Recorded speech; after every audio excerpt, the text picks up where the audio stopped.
Kristo ni Bwana, Kristo ni Mwana wa Mungu, na tunakiri hivyo na tunatembea hivyo, na ndivyo ilivyo. Wachana na propaganda zingine, maana siku ya mwisho watakiri, lakini wanapokiri hakuna msamaha. Heri yako wewe ambao umekiri kabla ya siku hiyo. Nazungumza juu ya kumvunia Bwana matunda. Hatujaitwa kurelax, tumeitwa kutumikia Mungu. Naomba tusome kitabu cha Mathayo 24 mstari wa 43 mpaka 48, mstari miwili hapo. Namna ya kwanza, nazungumzia pointi hii ya namna ya kumvunia Bwana matunda. Namna ya kwanza ni kwa kueleza uzuri wa Kristo.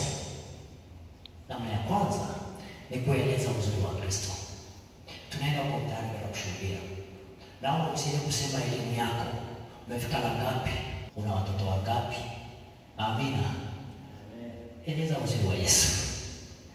Unapokwenda kuhubiri Injili, jambo la kwanza unapaswa kuzingatia kueleza uzuri wa Yesu. Hili Mathayo, Matendo ya Mitume 4:12. Namba 2, kuelezea upendo wa Yesu.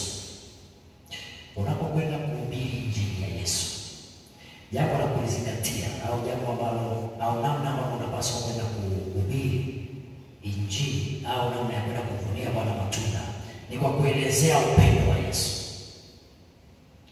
Watu wa Mungu, Yesu alitupenda. Hivi kuna ni wapi? Sio kama ulifikiria kwamba Yesu alikuwa ameketi kwenye kiti cha enzi. Sijui kama ulikuwa unajua kwamba Yesu alikuwa anaabudiwa mbinguni kabla hajaja duniani. Sijui kama unajua Yesu ni mfalme kabla hajaja duniani. Sijui kama unajua kwamba Yesu ni Mungu na ana sifa zote za Mungu. Sijui kama unaelewa. Lakini nasema akaona kule kushikamana nacho, kushikamana na ule ukuu na ile enzi sio jambo la muhimu kwake kuliko wewe. Maana yake anaacha kuabudiwa. Kwa hiyo ile timu ya sifa na kuabudu wakaambiwa, subirini kiendeleeni huko. Sogeeni kidogo, nataka kupita hapo.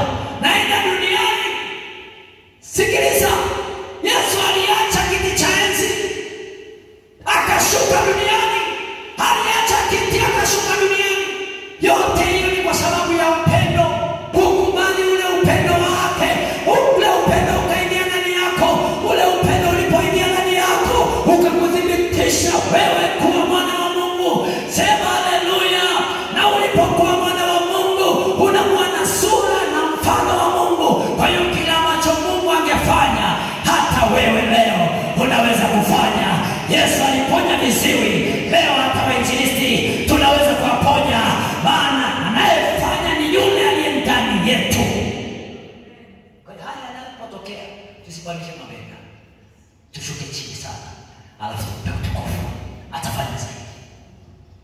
Lakini kishaenda upande namna hii, kwa sababu kuna kienda anatembea haya rafiki yako safari ijayo hamna kitu. Jambo la tatu, namna ya kuvunia Bwana matunda. Jambo la tatu ni kwa kuonesha wenye dhambi upendo wa Kristo. Nimesema kuna kuelezea na kuna kuonyesha.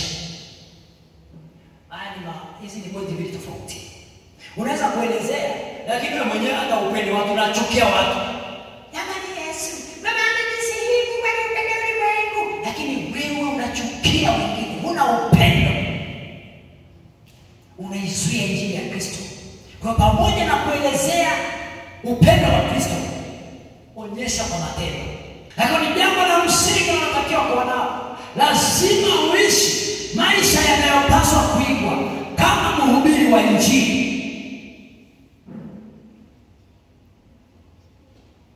Lazima uishi maisha yanayostahili kama mhubiri wa Injili. Bila maiki watu watakuja kwa Yesu. Ukipita waseme ile dada ameokoka, ukipita waseme ile kaka ameokoka,